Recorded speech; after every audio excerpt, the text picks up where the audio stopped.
대외 활동은 정말 좋다고 생각합니다. 다양한 사람들과 만나고 현직자의 멘토링도 받을 수 있고 뭐 짭짤한 돈도 받을 수 있고 무엇보다 연애도 할 수 있잖아요. 여러 가지 메리트 때문에 대외 활동을 하려는 사람들이 많잖아요. 근데 어떻게 해야 할지, 어디서부터 시작해야 될지, 뭘 준비해야 되는지 모르시는 분들 많으실 거예요. 제 짬밥을 조금 여러분들한테 공유를 해드리면서 이렇게 좀 같이 상부상조할 수 있는 뭔가 좀 그러한 컨텐츠를 준비를 해봤습니다. 가장 근본적으로 대외 활동을 하면 취업에 도움이 될까요? 네, 됩니다. 저는 이제 대외 활동도 개인 성적, 자소서, 자격증과 같이 증명을 하기 위한 하나의 이제 활동이라고 생각하는데, 근데 제가 방금 전에 말씀드렸던 성적, 자소서, 자격증들은 뭔가 조금 서류상으로 정적인 것이라면 대외 활동은 말 그대로 조금 활동적인 거예요. 그러니까 좀 더 다양한 변수들이 존재합니다. 뭐 예를 들어서 커말 1급을 땄어. 아, 그러면 너는 커말 1급을 받았으니까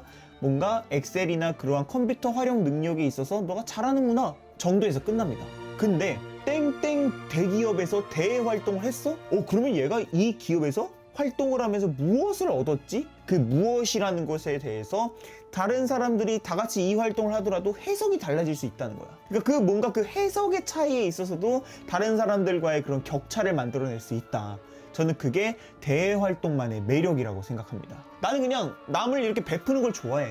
얘가 좀 불쌍해 보이니까 빵 하나 사다 준 거야. 근데 그 빵을 받은 애 입장에서는 이거 썸이다. 이거 고백각이다. 내일 바로 고백 갈겨야겠다. 발레 학원은 일주일에 2번 보내고 피아노 학원은 일주일에 1번 보내야지. 머릿속으로 그 시나리오를 다 쓰시는 사람이 있는 것처럼 같은 상황이더라도 해석이 달라질 수 있다. 그게 대외 활동의 매력이다. 그 매력들을 적극적으로 활용하면 당연히 취업에 도움이 된다.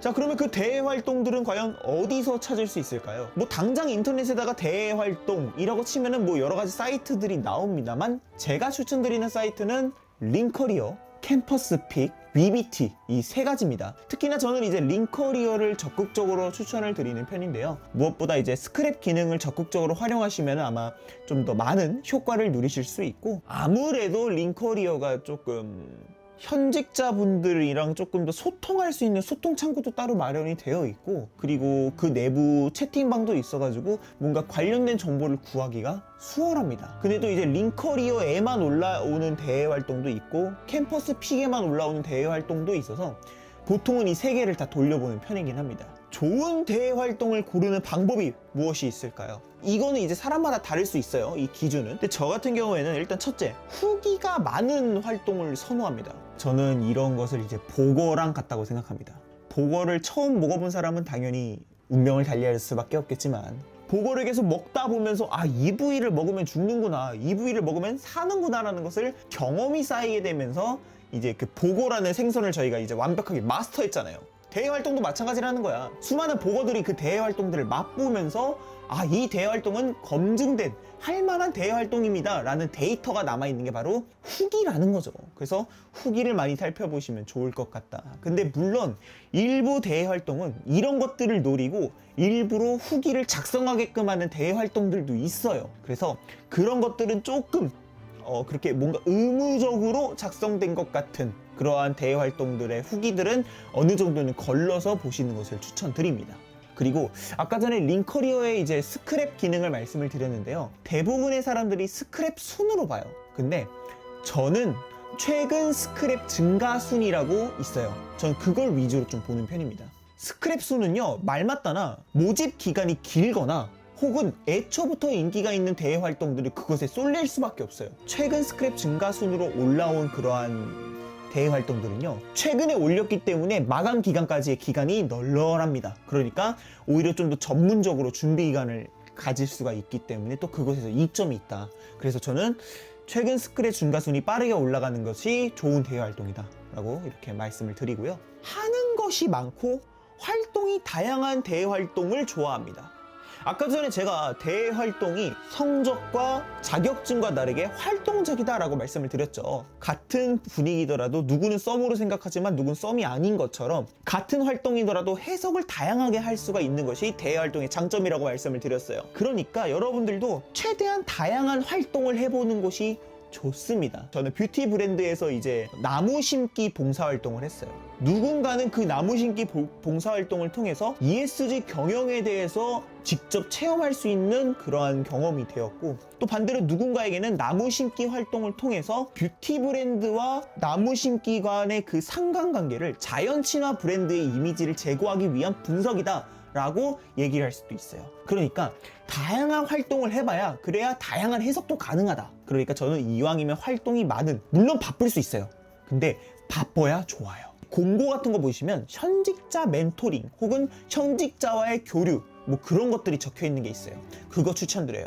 왜냐면 그냥 대학생들끼리 모여가지고 뭔가 으아 해가지고 컨텐츠 만들어 내봤자 그냥 대학생 수준으로 끝납니다. 그거는 저는 팀플이랑 다를 게 없다고 봐요. 근데 현재 내가 가고 싶은 그 직종에서 종사하고 있는 현직자들이 내가 생각하고 있는 아이디어, 내가 만들어낸 컨텐츠, 내가 만들어낸 기획안을 보고 피드백을 해준단 말이에요. 그것만큼 메리트가 없다고 생각합니다. 수료증이 있는 대외활동 하셔야 돼요. 취업을 뭔가 할 때 대외활동을 제출을 해야 되는데 사진만 제시를 하게 되면 그것을 받아보는 인사 담당가 입장에서는 이게 과연 팩트인가를 한 번쯤 의심을 할 수밖에 없습니다. 그러니까 수료증으로 뭔가 공인된 서류로 딱 인증이 가능한 대외활동들이 아무래도 좋은 대외활동이다 라고 생각하고, 그리고 이제 그 뽀찌가 조금 많아야 돼요. 힘들게 활동하는데 좀 얻어가는 게 있어야 될 거 아니에요.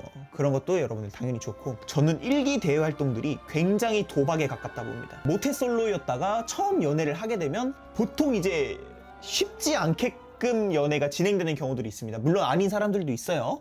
근데 뭔가 처음 시작하는 대외활동은 나도 그렇고 대외활동 주최 측도 그렇고 서로가 뭔가 조금 조율이 안 된 상태에서 대외활동을 진행하다 보니까 서로가 맞지 않는 갈등 요소들이 생기기 마련입니다. 그러다 보니까 어느 정도는 연차가 오래된 대외활동들을 하시는 것이 좋습니다. 물론 그렇게 될수록 당연히 유명해지기 때문에 경쟁률이 심해진다는 것은 감안하셔야 돼요. 마지막으로 담당자 의견이 많은 대외활동을 추천드립니다. 이게 뭔 말이냐면 말 맞다나 담당자가 그냥 대외활동 띡 올려놓고 아무것도 안 해요? 그러면 저는 솔직히 좀 거릅니다. 근데 반대로 담당자가 링커리어에 있는 뭔가 의견들, Q&A 게시판을 적극적으로 이용하시는 분들이라면 우리 조금이라도 많은 학생들, 다양한 사람들이 우리 대외활동들에 좀 지원해줬으면 좋겠어. 간절함이 있습니다. 간절함이 있는 대외활동은 그만큼 이 대외활동이 진심이라는 얘기고, 진심이다 보니까 그만큼 좋은 사람들과 좋은 컨텐츠들이 몰릴 수밖에 없어요. 그래서 약간 이런 것들도 약간의 팁으로 좀 챙겨가시라. 무조건 대기업 대외활동이 좋을까요? 당연하죠. 대기업 대활동 좋습니다. 그 대기업이 주는 네이밍의 파괴력, 자기소개서나 뭔가 포트폴리오 제출할 때 땡땡 대기업 대활동 우수 활동자 한 줄만 박혀 있어도 내가 별도의 증명 과정을 거치지 않아도 어느 정도는 그 기업들도 이 기업을 알고 있기 때문에 자연스럽게 김도리라는 사람이 조금 더 좋게 보여질 수 있다라는 거죠. 중견기업, 중소기업도 좋은 곳 많습니다. 그래서 중소, 중견을 조금 해보시고 대기업으로 지원하시는 걸 추천드려요. 처음부터 대기업을 바로 붙는 것이 사실 쉽지가 않습니다. 스펙이 많아야 대기업을 붙을까요? 물론 스펙이 있으면 도움은 되겠죠. 하지만 저도 지금 대기업 대외활동을 하고 있지만 제 주위에 스펙 하나도 없는데 붙은 경우들도 많아요. 스펙 하나도 없이 대기업 대외활동 붙는 방법도 알려드릴 거예요, 나중에. 여러분들이 원하면. 그러니까 좀 댓글로 이렇게 좀 저 원해요, 뭔가 좀 알려주세요.